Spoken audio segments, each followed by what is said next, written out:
বৰ্তমানলৈকে যিকেইটা video' upload কৰিছোঁ তীব্ৰ গতিত নহ'লেও লাহে লাহে ভিউ আৰু ছাবস্ক্ৰাইবাৰ বাঢ়িছে। এয়া শুভ লক্ষণ বুলিয়ে ভাবিছোঁ আৰু আনন্দিত হৈছোঁ আৰু উৎসাহ বৰ্ধন কৰাৰ বাবে আপোনাসবক ধন্যবাদ জনাইছোঁ। ইউটিউবাৰ হৈ ধন ঘটাৰ লক্ষ্য মোৰ নাই। অৱশ্যে পৰিস্থিতি সাপেক্ষে উচিত সময়ত সম্ভৱ হ'লে ইয়াৰো দিহা কৰিব লাগিব।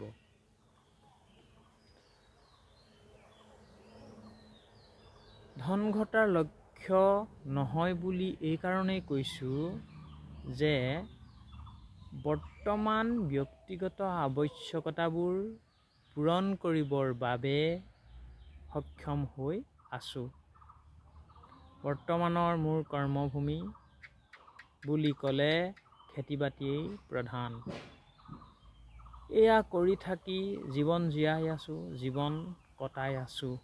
কিন্তু এয়াই হয় জানো মোৰ জীৱনৰ উদ্দেশ্য বা মোৰ জন্মৰ উদ্দেশ্য?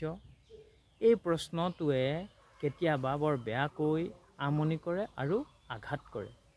সেয়ে মোৰ সীমিত ব্যাসাৰ্ধৰ কৰ্মভূমি পৰিসৰ বঢ়াবৰ চেষ্টা কৰিছোঁ।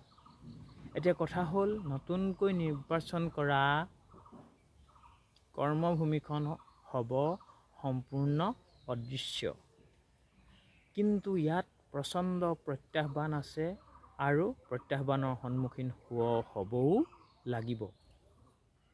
আৰু তাৰ বাবে ব্যক্তিগতভাৱে প্ৰস্তুতি আৰম্ভ কৰিছোঁ।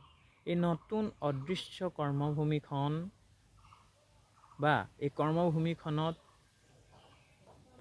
কৰ্মভূমিখনৰ যুঁজখনত যুঁজি থাকিবৰ বাবে আপোনাৰ সবৰ পৰাই উদ্যম ল'ব লাগিব। কাৰণ এই অদৃশ্য কৰ্মভূমিৰ ক্ষেত্ৰখনে মানুহৰ অন্তৰ্জগতৰ সেই বিষয়ক সম্বোধন কৰিব য'ত আপোনালোকৰ দৃষ্টি নিক্ষেপ হ'ব লাগিব আৰু আপোনালোকৰ দিহা পৰামৰ্শও বাঞ্ছনীয় হ'ব।